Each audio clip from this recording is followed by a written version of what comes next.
Hi everyone, this is Suzanne Wagner and I am doing the intuitive patterns for the month of January 2025.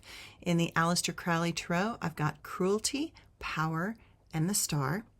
In the Words of Truth, I've got Truth, Decision, Generational Pattern.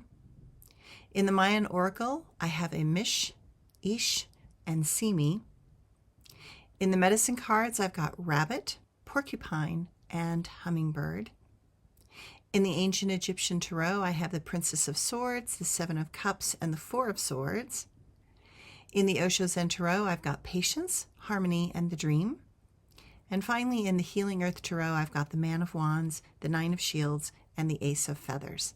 So this is a forecast that I do with the different cards, and we look at all the different cards and look at the energy or the pattern that is coming up for the month of January 2025. I will also be doing one for all of 2025, but let's start here. I look at these cards this month and notice that there continues to be a split in perception. For some, they believe they are getting their dream. Others feel as if they are losing their dream. This creates an atmosphere where some are so concerned that they are frozen in fear, like the rabbit. Others pull inward and detach from external reality in favor of the journey of discovery inward. What is clear is that the old, strong tree that once was so statuesque and brilliant, standing tall in the sun, has now fallen over, and in the season of the rains cascading down, that old tree is being covered in moss. This is reflected in the card Simi in the Mayan tradition. Simi reminds us that it is in surrender that we find the door. It asks us to offer up our longing for perfection to this deity in favor of experiencing forgiveness, humility, and ultimately, revelation. This card will be the theme for January and the entire year, especially if we look at astrology. In the Mayan tradition, surrender is not about giving up. It is about freeing yourself from the desire to be in control. We are asked to let go of how we think things should be and instead recognize the bondage of where we are. The idealized version of our reality is like a broken building with a lovely facade, but that facade hides a terrible rot that has eaten the core inside the building away, so now that building is unstable and is destined to fall. It is time to walk in the dark forest alone, and through that vision quest, discover what you have been afraid to look at.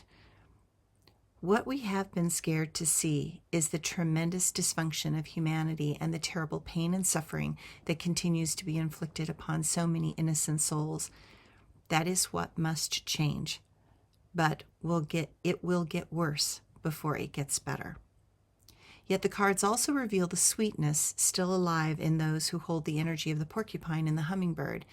When we remember to love fully and totally, we give back to the parts of ourselves that need it the most. In loving, we remember who we are and why we are here.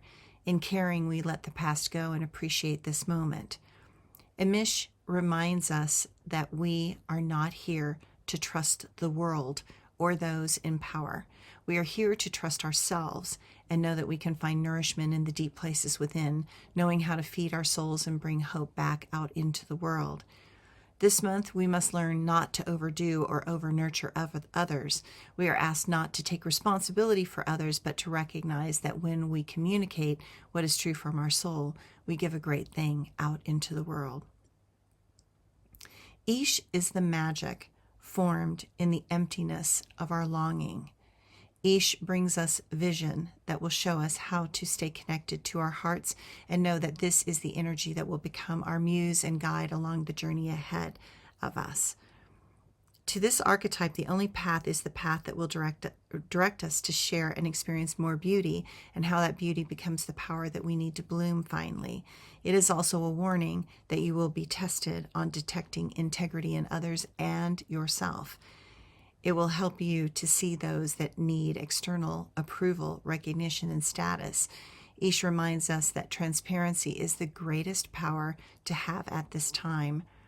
The only way to have that is to be willing to see all aspects of your life as a window that needs to be created to let more of your light shine out into the world. This month, we will need the wisdom of the white owl who reminds us to see the whole truth. We will need the raven's power to remind us that we are magic and live in a world of magic. We are to look within to find what we seek. We are to call on the parrot to remind us that there is great power in cultivating delight through art, music, and dance. We are to allow the overview and perspective of the eagle so that we can have clear sight and become a beacon of hope for others. January is a month that we begin a sacred journey.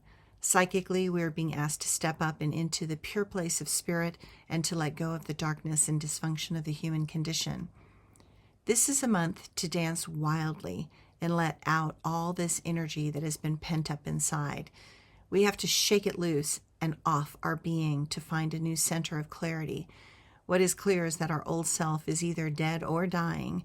Release it and allow it to become a phoenix so you can rise from the ashes of your old self. Thanks, everyone.